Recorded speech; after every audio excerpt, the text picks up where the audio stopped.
Hello, welcome. The 3rd Street Bridge crosses the outlet of Mission Creek at San Francisco's China Basin. Anyone who's been to Oracle Park to watch a Giants game would, of course, recognize this neat little bridge. Of course, a few things have changed over the years.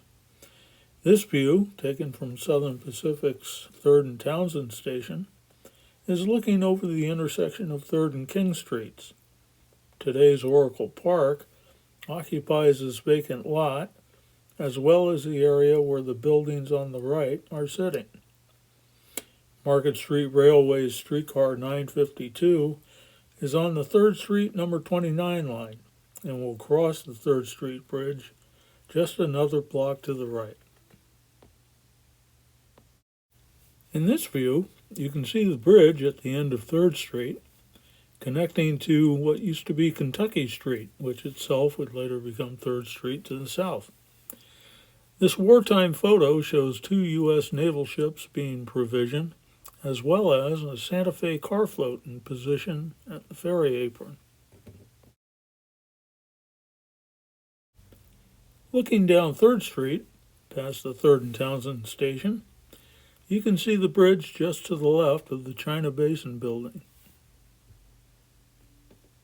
Completed in 1933 at a cost of $640,000, the bridge was designed by Joseph Strauss, who incidentally was the chief engineer of the Golden Gate Bridge. I suppose its opening day, May 12th of 1933, would not come soon enough for Strauss, as construction of the Golden Gate Bridge had already commenced that year. Besides the crowd and all the dignitaries, a Market Street Railway streetcar and the State Belt Railroad's number 11 would be there to celebrate the opening as well. One aspect of this heel-trunnion bascule bridge that I find especially interesting is that an extra lane is provided for it outside of its framework. This accounts for the 2 counterweights being different in size. Together, these weights counterbalance the approximate 700 tons of the truss span. Now, I've driven and bicycled under these huge chunks of concrete many times, but without fail, I have never come to a stop directly under them. Seeing these massive chunks of concrete dead ahead of you, it kind of gets your attention. And if that weren't enough, seeing the end of the unfinished and never used Highway 280, looking as if some drunk might drive off the end of it and plunge down on top of you, you might just want to go the other way and go up to 4th Street. As we look up to the bridge's motor house above, I've come across several references to its power plant.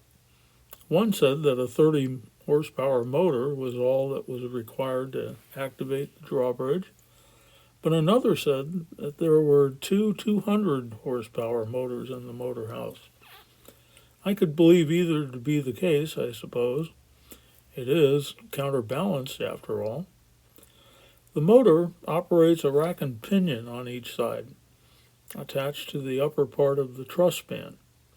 The rack simply draws the bridge back to the motor's pinion, and up she goes, and down go the counterweights. Quite a show to see.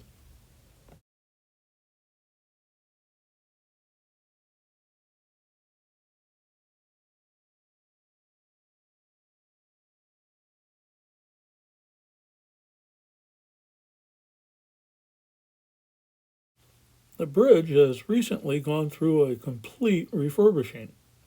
A new control tower now operates the span.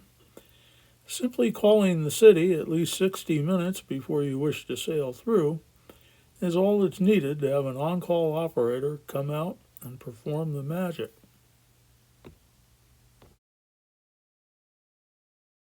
While the bridge, along with China Basin, are absolutely in the wrong place on my layout anyway, it was still a must for me to model this wonderful thing. It does serve my State Belt Railroad along San Francisco's Embarcadero. I'm sure you've noticed in these earlier pictures, the end of the bridge has a box-like appearance to it. This was necessary to support the overhead cantonary for the Market Street Railway's streetcars. This was removed later on when the buses replaced them.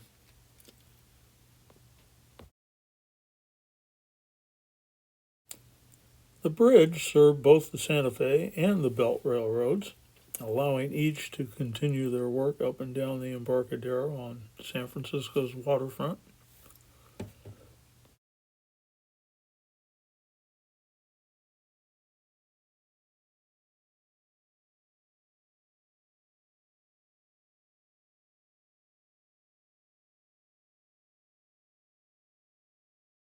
In 1980, the 3rd Street Bridge would be renamed in honor of San Francisco native Lefty O'Doul.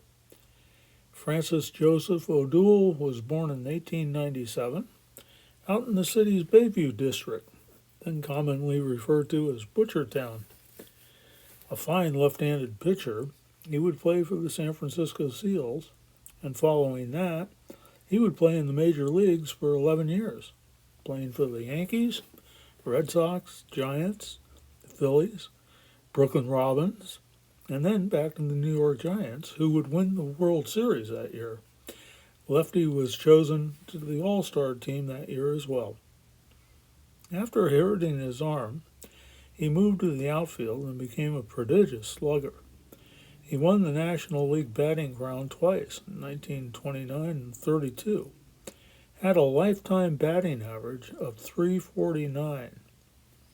Following his major league career, he would go back and manage the San Francisco Seals of the Pacific Coast League, winning the league's championship in 1935 and the league's pennant for 4 straight years, for 1943 to 46.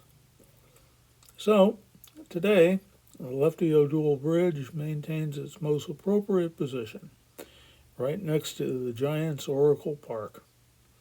And with that, I thank you for looking in. Hope you've enjoyed this little look at this remarkable little bridge.